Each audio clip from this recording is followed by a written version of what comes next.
Hi hello friends, ಎಲ್ಲರೂ ಹೇಗಿದ್ದೀರಾ? Max cinema ಇನ್ನೇನು ಡಿಸೆಂಬರ್ 25ನೇ ತಾರೀಕು ರಿಲೀಸ್ ಆಗಿ ಕೊಟ್ಟಿದೆ. ಅಂದರೆ ಇನ್ನೂ 5 ದಿನ ಬಾಕಿ ಉಳಿದಿದೆ. ಸೊ ಹೀಗಾಗಿ ಈ ಒಂದು ಸಿನಿಮಾ ಏನಕ್ಕೆ ಸ್ಪೆಷಲು, ಹಂಗೆ ಈ ಒಂದು ಮ್ಯಾಕ್ಸ್ ಸಿನಿಮಾದ ಇಂಟ್ರೆಸ್ಟಿಂಗ್ ಫ್ಯಾಕ್ಟ್ಸ್ ಏನು ಅಂತ ಈ ವಿಡಿಯೋದಲ್ಲಿ ಹೇಳ್ತಾ ಇದ್ದೀನಿ. ಮೊದಲನೇದಾಗಿ ಮ್ಯಾಕ್ಸ್ ಸಿನಿಮಾದ ಅಂದರೆ ಈ ಒಂದು ಸಿನಿಮಾನ ನಾವು ಏನಕ್ಕೆ ನೋಡ್ಬೇಕಂದ್ರೆ, ಮೊದಲನೇದಾಗಿ ಇದು ಒನ್ ನೈಟಲ್ಲೇ ನಡೆಯೋವಂಥ ಸ್ಟೋರಿ. ಅಂದರೆ ಒನ್ ನೈಟ್ ಸ್ಟೋರಿ. ಅಂದರೆ ಒನ್ ನೈಟ್ ಸ್ಟೋರಿ ಅಂದರೆ ಒಂದು ನೈಟಲ್ಲೇ ಮುಗಿಯುವಂಥ ಕತೆ. ನೀವು ಉದಾಹರಣೆಗೆ ಬೇರೆ ಸಿನಿಮಾಗಳು ನೋಡಿರ್ತಾರೆ. ಅಂದರೆ ಫಾರ್ ಎಕ್ಸಾಂಪಲ್ ಕೈತಿ ಸಿನಿಮಾನೇ ತಗೊಳ್ಳಿ. ಅದು ಒಂದು ಇಡೀ ರಾತ್ರಿಲಿ, ಅಂದರೆ ಒಂದೇ ರಾತ್ರಿಯಲ್ಲಿ ನಡೆಯುವಂಥ ಕತೆ. ಅದು ಯಾವ ರೀತಿ ಆ್ಯಕ್ಷನ್ ಪ್ಯಾಕ್ಡ್ ಆಗಿತ್ತೋ ಅದೇ ರೀತಿ ಮ್ಯಾಕ್ಸ್ ಸಿನಿಮಾ ಕೂಡ ಇರುತ್ತೆ ಅಂತ ನಾವು ಇದು ಟೀಸರು ಮತ್ತು ಸಾಂಗ್ ಸೀನ್ಸ್ ನೋಡಿದಾಗ ಗೊತ್ತಾಗುತ್ತೆ. ಹಂಗೆ ವಿಜುವಲ್ಸ್ ಕೂಡ ಬೇರೆ ಲೆವೆಲಲ್ಲಿ ಇದೆ ಈ ಒಂದು ಮ್ಯಾಕ್ಸ್ ಸಿನಿಮಾದು. ಎಲ್ಲ ಬಿಟ್ಟಿರೋಂಥ ಟೀಸರು, ಟೈಟಲ್ ಟೀಸರು ಎಲ್ಲ ಒಂದು ಒಟ್ಟುಗೂಡಿಸಿ ನೋಡಿದಾಗ ಇದರಲ್ಲಿ ಬರೀ ನೈಟೇ ಕಾಣುತ್ತೆ. ಎಲ್ಲೂ ಕೂಡ ಹಗ್ಲತ್ತಲ್ಲಿ ನಡೆಯುವಂಥ ಸ್ಟೋರಿ ಎಲ್ಲ ಒನ್ ನೈಟಲ್ಲೇ ಬಂಚಾಗಿ ನಡೆಯುವಂಥ ಸ್ಟೋರಿ ಆಗಿರುತ್ತೆ. ಈ ಒಂದು ಸಿನಿಮಾದಲ್ಲಿ ಸುನಿಲ್ ಅವರು ಮೇನ್ ವಿಲನ್ ಆಗಿ ಕ್ಯಾರೆಕ್ಟರ್ನ ಮಾಡ್ತಿದ್ದಾರೆ. ಇವರ ಮತ್ತೆ ಸುದೀಪ್ ಅವರ ಟಕ್ ಆಫ್ ಅವ್ರು ಯಾವ ರೀತಿ ಇರುತ್ತೆ ಅಂತ ನಾವು ನೋಡಬೇಕು. ಮತ್ತು ಇದು ಫಸ್ಟ್ನೇ ಫ್ಯಾಕ್ಟ್. ಅಂದರೆ ಒನ್ ನೈಟಲ್ಲಿ ನಡೆಯುವಂಥ ಸ್ಟೋರಿ ಈ ಒಂದು ಸಿನಿಮಾಗೆ ತುಂಬ ನಾವು ನೋಡಬೇಕು ಅನ್ನೋ ಹಾಗೆ ಕ್ಯೂರಿಯಾಸಿಟಿನ ಉಂಟು ಮಾಡುತ್ತೆ. ಯಾಕೆಂದರೆ ಒನ್ ನೈಟಲ್ಲಿ ನಡೆಯೋ ಸ್ಟೋರಿ ಅಂದಾಗ ತುಂಬಾ ಗ್ರಿಪ್ಪಿಂಗ್ ಆಗಿರಬೇಕು. ಅಲ್ಲಿ ಸಸ್ಪೆನ್ಸು, ಆ್ಯಕ್ಷನು ಎಲ್ಲನೂ ಕರೆಕ್ಟಾಗಿ ಬ್ಯಾಲೆನ್ಸ್ಡ್ ಮಾಡಿರಬೇಕು.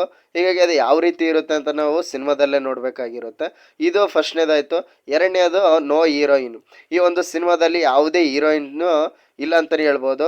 ಇದು ಹೀರೋಯಿನ್ ತರಬೇಕು ಬೇಡ ಅಂತ ಏನೋ ಈ ರೀತಿ ಅಲ್ಲ, ಇರಲೇಬಾರ್ದು ಅಂತಲ್ಲ. ಈ ಒಂದು ಸಿನಿಮಾಗೆ ಅವಶ್ಯಕತೆ ಇಲ್ಲ ಅಂತ ಹೇಳ್ಬೋದು. ಯಾಕೆಂದರೆ ಇದೊಂದು ಆ್ಯಕ್ಷನ್ ಪ್ಯಾಕ್ಡ್ ಆಗಿರೋದ್ರಿಂದ ಅನ್ನೆಸೆಸರಿ ಹೀರೋನ್ ಹಾಕ್ಬಿಟ್ಟು ಅಲ್ಲೊಂದು ಲವ್, ಒಂದು ಡುಯೆಟು ಅಂತ ಏನಕ್ಕೆ ಅಂತ ಒಂದು ಆ್ಯಕ್ಷನ್ ಪ್ಯಾಕ್ಡ್ ಆಗಿ ಒಂದು ಬೇರೆ ಲೆವೆಲಲ್ಲೇ ತೊಗೊಂಡೋಗಿದ್ದಾರೆ ಅಂತಲೇ ಹೇಳ್ಬೋದು. ಸೊ ಹೀಗಾಗಿ ಒಂದು ಸಿನಿಮಾದಲ್ಲಿ ಯಾವುದೇ ಹೀರೋಯಿನ್ಸ್ ಇಲ್ಲ. ಅಂದರೆ ಲೇಡೀಸ್ ಕ್ಯಾರೆಕ್ಟರ್ ಇರುತ್ತೆ, ಅಂದರೆ ಲೀಡ್ ಕ್ಯಾರೆಕ್ಟರ್ ಇರುತ್ತೆ. ಬಟ್ ಹೀರೋಯಿನ್ ಕ್ಯಾರೆಕ್ಟರ್ ಅಂತ ಒಂದು ಸಪ್ರೇಟಾಗಿ ಒಂದು ಲವ್ ಟ್ರ್ಯಾಕು, ಒಂದು ಅವ್ರದ್ದೇ ಒಂದು ಕಾಮಿಡಿ ಆ ರೀತಿಲಿ ಒಟ್ಟಿನಲ್ಲಿ ಹೀರೋಯಿನ್ಸೇ ಇಲ್ಲ ಅಂತ ಹೇಳ್ಬೋದು ಈ ಒಂದು ಸಿನಿಮಾದಲ್ಲಿ.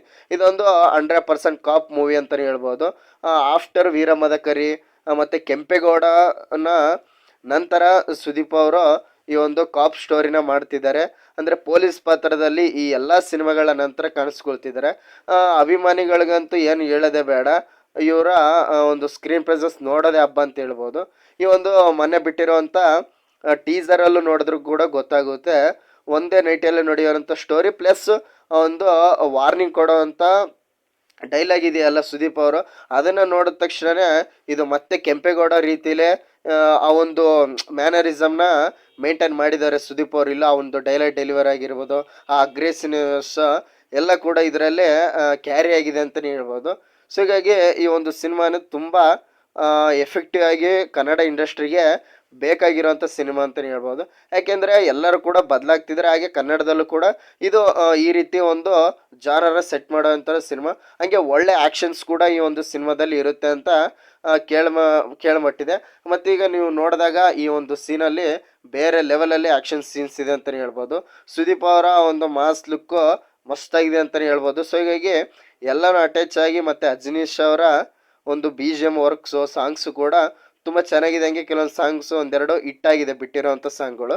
ಸೊ ಮ್ಯಾಕ್ಸಿಮಮ್ ಆಗಿ actions with one night story, ಒಳ್ಳೆ BGMಸು ವಿತ್ ಆ್ಯಕ್ಷನ್ ಸೀನ್ಸು ಈ ಒಂದು ಸಿನಿಮಾ ಇರುತ್ತೆ. ಅದನ್ನೇ ಯಾವ ರೀತಿ ಪ್ರೆಸೆಂಟ್ ಮಾಡಿದ್ದಾರೆ ಅಂತ ಡೈರೆಕ್ಟ್ರು ವಿಜಯ್ ಕಾರ್ತಿಕೇಯ ಅವರಿಂದ ನಾವು ನೋಡಬೇಕು. ಸೊ ಸಿನಿಮಾ ಡಿಸೆಂಬರ್ 25 ರಿಲೀಸ್ ಆಗುತ್ತೆ. ಹಾಗೆ ನನ್ನ ಚಾನಲ್ನ ಸಬ್ಸ್ಕ್ರೈಬ್ ಮಾಡಿಬಿಡ್ರಪ್ಪ. ಸಿಗ್ತಾ ಇರೋಣ.